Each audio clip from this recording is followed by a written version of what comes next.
సీట్లే కాదు, ఆ సీట్ల వల్ల లోకల్గా మన పిల్లలు గవర్నమెంట్ డాక్టర్లుగా అక్కడే కనిపిస్తారు అనేది ఒక ఆస్పెక్ట్ అయితే, ప్రైవేట్ కన్నా తక్కువ ధరకే మన పిల్లలు చదివి బయటకు వచ్చే పరిస్థితి ఉంటుంది అన్నది ఒక ఆస్పెక్ట్ అయితే, అన్నిటికన్నా ఇంకా పెద్ద ఆస్పెక్ట్ ఏమిటి అని అంటే, ఈ మెడికల్ కాలేజీల వల్ల, వీటితో పాటు వచ్చే టీచింగ్ హాస్పిటల్ వల్ల, ఆ ప్రతి మెడికల్ కాలేజీ వల్ల, ఆ టీచింగ్ హాస్పిటల్ వల్ల ఏకంగా మల్టీ స్పెషాలిటీ, సూపర్ స్పెషాలిటీ సేవలు ప్రజలకు ఉచితంగా హాస్పిటల్లో అందుబాటులోకి రావడం. అంటే మా కడప అయితే ఫర్ ఇన్స్టెన్స్ ఒక ఎగ్జాంపుల్, బహుశా ఏది తీసుకున్నా కూడా ఇదే మాదిరిగానే ఉంటుంది. ఒక జిల్లా కేంద్రంగా ఒక మెడికల్ కాలేజ్ తీసుకొచ్చినాం అంటే ఒక 70 కిలోమీటర్లు ఇటు అటుగా మొత్తం జిల్లాలోని అన్ని ప్రాంతాలు కూడా కనెక్ట్ అవుతాయి. అక్కడ ఒక మెడికల్ కాలేజ్ వస్తే, సూపర్ స్పెషాలిటీ హాస్పిటల్ అక్కడనే అవైలబిలిటీలోకి వస్తే, ఆ మల్టీ స్పెషాలిటీ హాస్పిటల్ అందుబాటులోకి తీసుకొని రావడం వల్ల, ఆ హాస్పిటల్లో ఉచితంగా పేదలకు ఈ సేవలన్నీ అందుబాటులోకి రావడం వల్ల ప్రైవేట్ ఎక్స్‌ప్లాయిటేషన్ అనేది పూర్తిగా జీరో అయిపోతుంది. రేపు పొద్దున ఎవడు ప్రైవేట్ హాస్పిటల్కి పోడు. గవర్నమెంట్ హాస్పిటల్లో ఫ్రీగా చేసి పెడతా అంటే నువ్వేదో రీజనబుల్గా ఛార్జ్ చేస్తే నీ దగ్గరకు వస్తారు తప్ప, నువ్వు 2 లక్షలు 4 లక్షలు 5 లక్షలు అంటే ఎవడొస్తాడు? నీ దగ్గరికి పోవడం కన్నా గవర్నమెంట్ హాస్పిటల్లో, మా గవర్నమెంట్ టీచింగ్ హాస్పిటల్లో బ్రహ్మాండంగా ఉన్నారు. అసిస్టెంట్ ప్రొఫెసర్లు అందరూ పోస్ట్ గ్రాడ్యుయేట్స్ చదివిన వాళ్ళు, అసిస్టెంట్ ప్రొఫెసర్స్ అందరూ post graduate students, lecturers, medical వృత్తిలో డిగ్రీలు పొందిన వాళ్ళు బ్రహ్మాండంగా ఫ్రీగా ట్రీట్ చేస్తా అంటే నీ దగ్గరికి ఎందుకు వస్తామయ్యా అని చెప్పి ప్రైవేట్ ఎక్స్‌ప్లాయిటేషన్కు పూర్తిగా చెక్ పడే కార్యక్రమం.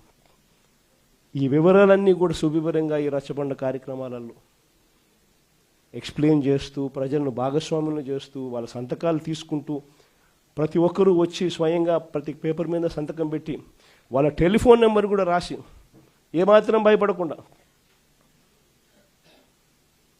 ప్రతి ఒక్కరూ కూడా దాదాపుగా 1,04,11,136 మంది పత్రాలు, అందులో వాళ్ళ సంతకాలతో పాటు వాళ్ళ ఫోన్ నెంబర్లతో సహా ధైర్యంగా ఈ నిర్ణయాన్ని మేము వ్యతిరేకిస్తున్నాము, ప్రభుత్వం మెడలు వంచైనా సరే ఈ నిర్ణయం వెనక్కి తీసుకునేట్టుగా ప్రెజర్ తీసుకుని వచ్చేదానికోసం మేమంతా సన్నద్ధంగా ఉన్నామని చెప్పి ఏకంగా ధైర్యంగా ముందుకు వచ్చి సంతకాలు చేసినారు. ఈ కార్యక్రమం అక్టోబర్ 10 నుంచి డిసెంబర్ 10 వరకు జరిగింది.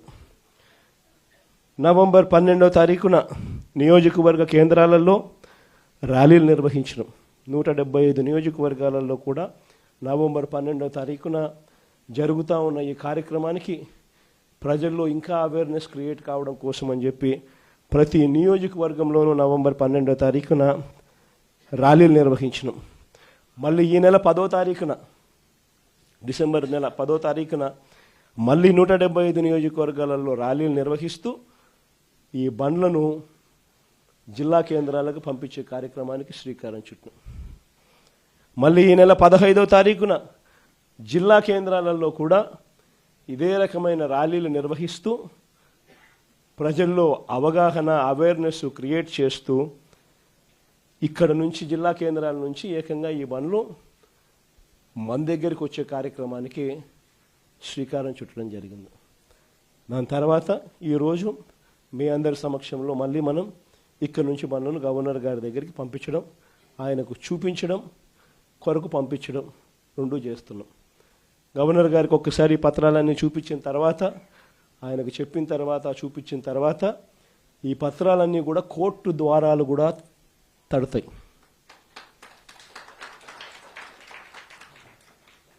కోటి 4 లక్షల సంతకాలు చేసిన ఈ డాక్యుమెంట్స్ అన్నీ కూడా భద్రంగా కోర్టు ద్వారాలు కూడా తడతాయి. కోర్టులో కూడా పిటిషన్ వేస్తాం. 1,04,00,000 సంతకాలు రెడీగా ఉన్నాయి.